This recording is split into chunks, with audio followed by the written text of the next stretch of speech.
Hello friends, welcome to Jenny's Cartoons. இன்னைக்கு நம்ம நடு ஷிபடன் லெவல்ல எபிசோட் 343 தாங்க பார்க்க போறோம். இந்த எபிசோட்ல வேற லெவல்ல இருக்குன்னு சொல்லியானோ சில பத்தின வீடியோக்குள்ள டைரக்டா என்ட்ரி ஆயிக்கலாம்.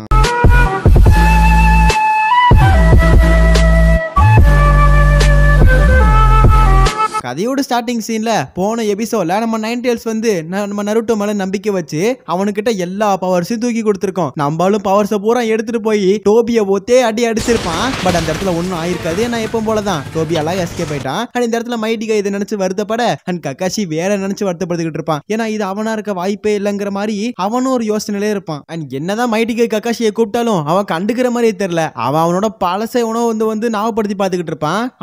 அவன் செத்துட்டானே, எப்படி அவன் உயிரோட வந்திருக்கும் மாதிரி பல யோசனையிலே வந்து கக்காஷி சுத்திட்டு இருப்பான். பட் இந்த இடத்துல நருட்டோவும் டோபியும் நேருக்கு நேர் நின்னுகிட்டு இருப்பானுங்க. அண்ட் இந்த இடத்துல மைட்டிகை சொல்றது என்னன்னா, கக்காஷி இந்த இடத்துல நருட்டோ கைட் பண்ண சொல்லுவான். ஏன்னா இதுக்கு முன்னாடியே பல தடவை வந்து கைட் பண்ணிருப்பான், அவனோட டீச்சரா இருந்திருக்கான். சோ வந்து பெட்டர் அவனே நல்லா பண்ணலாங்கிற மாதிரி சொல்லிட்டு இருக்க சமயத்துல நருட்டோ அட்டாக் பண்றதுக்காக டோபி நிறைய ஷூரிகன்ஸ் தூக்கி போடுறான். ஆனா அதுல ஒரு பெரிய ஷூரிகன் தூக்கி போடுறான். ஆனா அழகா வந்துகிட்டு நைன் டேல்ஸ் வந்து தடுத்துருது. அதே மாதிரி நைன் டேல்ஸ் வந்து தடுக்கவும் எயிட் டேல்ஸும் வந்து அதோட கையை வந்து பறி கொடுத்துட்டு அதுமே தடுத்துருது. ஆனா இந்த இடத்துல நருட்டோ சொல்றது என்னன்னா, நான் இந்த இடத்துல தனியாலா வரலடா, என் கூட குராமா இருக்கு, எயிட் டேல்ஸ் இருக்கு, மைட்டிகா இருக்கு, என் தலைவன் கக்காஷி இருக்காண்டா அப்படிங்கிற மாதிரி சொல்ல அண்ட் கக்காஷியை காட்டினா அவன் இன்னும் அதிர்ச்சியிலே இருக்கிறான். சரி நம்ம ஸ்டூடெண்ட் தானே ஃபைட் பண்ணிட்டு இருக்கான் அப்படின்னு சொல்லிட்டு ஷாக்ல இருந்து எப்படியோ கக்காஷி வெளியே வந்துட்டு அட்டாக் பண்றதுக்காக செம்ம ஸ்பீடா போவான். அண்ட் மைட்டிகை கூடயும் போவான். ஆனா அந்த டைம்ல டோபி இருக்கான்ல, அவன் கமுயை யூஸ் பண்ணுவான். ஆனா அதுக்கு ஈடா வந்து கக்காஷியும் கமு யூஸ் பண்ண ரெண்டு பேருமே கமு யூஸ் பண்ணிட்டு அப்படியே ஓடி வருவானுங்க. ஆனா அந்த இடத்துல டக்குன்னு டோபி ஜம்ப் அடிச்சு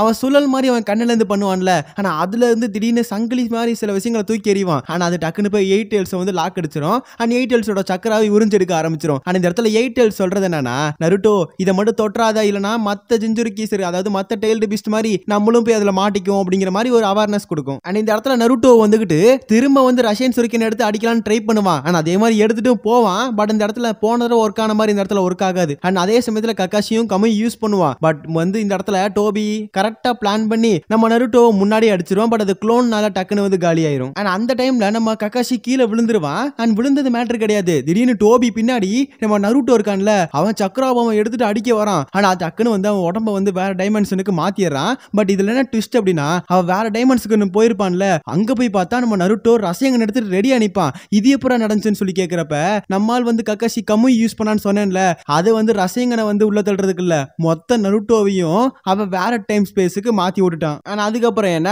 நம்ம நருட்டோ ரசயங்கன் எடுத்துட்டு போய் மூஞ்சிலே ஒன்று வைக்கிறான். அவன் மாஸ்க் வந்து சுக்குநூறா தெரிக்குது. அண்ட் தெரிச்சக்கு அப்புறம் வந்து டோபியை காட்டுறாங்க. அவன் டோபி வந்து சின்ன வயசுல ஒருத்தன் சின்ன பையனா காட்டினாங்கல்ல, ஆனா அவனை தான் காட்டுறாங்க. அவன் சின்ன வயசுல வந்துகிட்டு கொஞ்சம் ஃப்ரெண்ட்ஸ் எல்லாம் இல்லாம இருந்தான். அப்பதான் கக்காஷி ரெண்டு கிடைச்சிருப்பாங்க. ஆனா அவனுக்கு ரெண்டு பேரும் சேர்ந்து, அதாவது மூணு பேருமே சேர்ந்து ஜாலியா இருந்திருப்பாங்க. ஆனா அதே மாதிரி ஒவ்வொரு இடத்துலயும் வந்து நம்ம டோபி ஜாலியா இருந்திருப்பான்.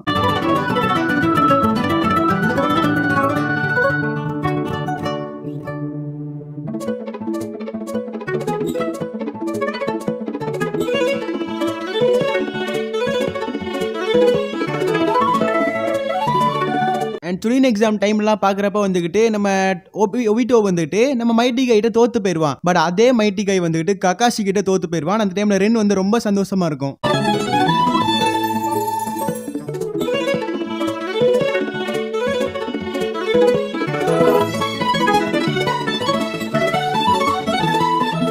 நம்ம ஒபிட்டோக்கு வந்து ரென்னை இம்ப்ரெஸ் பண்றதுனா வந்து கொஞ்சம் வந்து ஆர்வம் அதிகம். பட் இருந்தாலும் அவனால இம்ப்ரெஸ் பண்ண முடியல. ஏன்னா அடிக்கடி தோத்து போயிடுறான் தலைவன். அண்ட் எப்படியோ கடைசியில வந்து கஷ்டப்பட்டு சுனினா மாறிடுவான். அதுக்கப்புறம் வந்து நம்ம கக்காஷி ஒருத்தர் ஜொனினா மாறி இருப்பான். அதுக்காக பார்ட்டி எல்லாம் கொண்டாடினதுக்கு அப்புறம் இந்த மாதிரி மினாட்டோ ஒரு கிஃப்ட் கொடுத்திருப்பாரு. அண்ட் ரென் வந்து ஒரு கிஃப்ட் கொடுத்திருப்போம். ஆனா அந்த இடத்துல ஒபிட்டோ இந்த கிஃப்ட்டும் கொடுத்திருக்க மாட்டான்.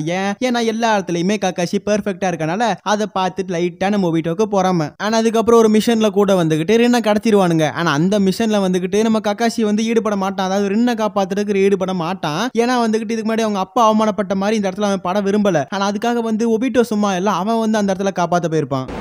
You're right. In the ninja world, those who break the rules and laws are regarded as scum. But those who would abandon even one of their friends are worse than scum. அந்த டைம்ல நம்ம Obito ஒரு villain வந்து attack பண்ண வந்திருப்பான், கொஞ்சம் ஜஸ்ட்ல வந்து attack பண்ணிருப்பான். அதுக்கப்புறம் கக்காஷி வந்து நம்ம காப்பாத்திருப்பான். ஆனா அந்த இடத்துல கக்காஷியோட ஒரு கண்ணும் போயிருக்கும். ஆனா அதே இடத்துல நம்ம ஒபிட்டோவுக்கும் சரிங்கன்னு அவேக்கன் ஆயிருக்கும். ஆனா இதெல்லாம் வந்து விட்டுட்டு கடைசியில நம்ம ஒபிட்டோ கல்லுல மாட்டிக்குவான். கல்லுல மாட்டினதுக்கு அப்புறம் என்ன ஆகும், அதுக்கப்புறம் கடைசி நிலைமை வந்துருச்சுன்னு சொல்லிட்டு அவன் வந்து கக்காஷிக்கு கிஃப்ட் கொடுக்காதனால அவனோட சரிங்கனவே கிஃப்டா கொடுத்துருவான். அண்ட் இதெல்லாம் விடுங்கடா, இதை எதுக்குடா இப்ப போட்டு வந்து திருப்பி திருப்பி ஓட்டி காட்டுறீங்கன்னு சொல்லி பாக்குறப்பதான் அந்த மாஸ்க் போட்டிருந்த டோபிங்கிறவன் ஒபிட்டோ. அண்ட் நிறைய பேர் குழம்பிட்டு இருந்த விஷயமே இதுதான். நிறைய பேர் முன்னாடியே இந்த யூடியூப் ஷார்ட்ஸ்ல எல்லாம் வந்து பார்த்துட்டு வந்துட்டு என்ன ப்ரோ இது, இவன் ஒபிட்டோங்கிறீங்க டோபிங்கிறீங்கன்னு சொல்லிட்டு ரொம்ப குழம்பி கிடந்தீங்க. அண்ட் இப்போ எல்லாத்தையும் வந்து உடைச்சாச்சு. அதாவது இந்த மாஸ்க் போட்டிருந்தவன் தான் ஒபிட்டோ. அதாவது அந்த சின்ன பிள்ளையா காட்டிட்டு இருந்தாங்க இல்ல மினாட்டோட டீம்ல, அவன் தான் இவன். ஓகேங்களா? அண்ணன் வந்து கக்காஷியோட ஃப்ரெண்ட் தான் இந்த டோபி, ஒபிட்டோ எல்லாம் ஒரே தான். அண்ட் இன்னமும் கக்காஷிக்கு வந்து செம்ம ஷாக்கு. ஏன்னா அந்த இடத்துல பாதி உடம்பே வந்து கல்லெல்லாம் நசுங்கி போச்சு. அண்ட் மீதி உடம்பும் வந்து கல்லெல்லாம் விழுந்தப்ப வந்து கக்காஷி காப்பாத்தி இருக்கலாம். பட் எனிமி சுத்து போட்டனால அவன் எஸ்கேப் ஆயிருப்பான். பட் அந்த இடத்துல அவன் வந்து செத்து போயிட்டான் தான் எல்லாமே நினைச்சுக்கிட்டு இருந்தாங்க. திடீர்னு வந்து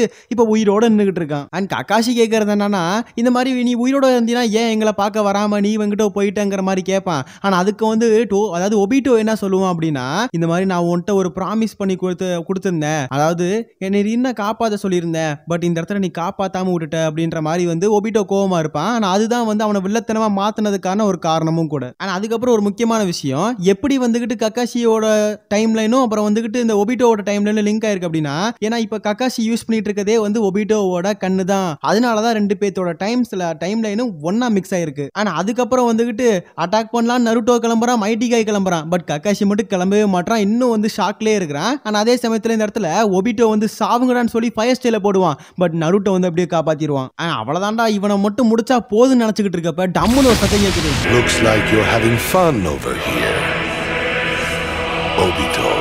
என்னடான்னு சொல்லி திரும்பி பார்த்தா அடுத்த கேஸ், அதாவது மடரன் அந்த இடத்துல வந்து நிக்கிறான், கொஞ்சம் கெத்தாவே நிக்கிறான். அவ்வளவுதான்டாடே, இவங்க ரெண்டு பேரும் சேர்ந்து இந்த ஒண்ணு என்ன பண்ண போறாங்களோங்கிற மாதிரி வந்துகிட்டு ஒரு சஸ்பென்ஸோட இந்த எபிசோட முடிக்கிறாங்க. இந்த எபிசோட் எப்படின்னு சொல்லி மறக்காம கமெண்ட் செக்ஷன்ல சொல்லுங்க. Tobi is equal to Obito. அவ்வளவுதான், அது அடுத்த எபிசோட்ல சந்திக்கலாம்.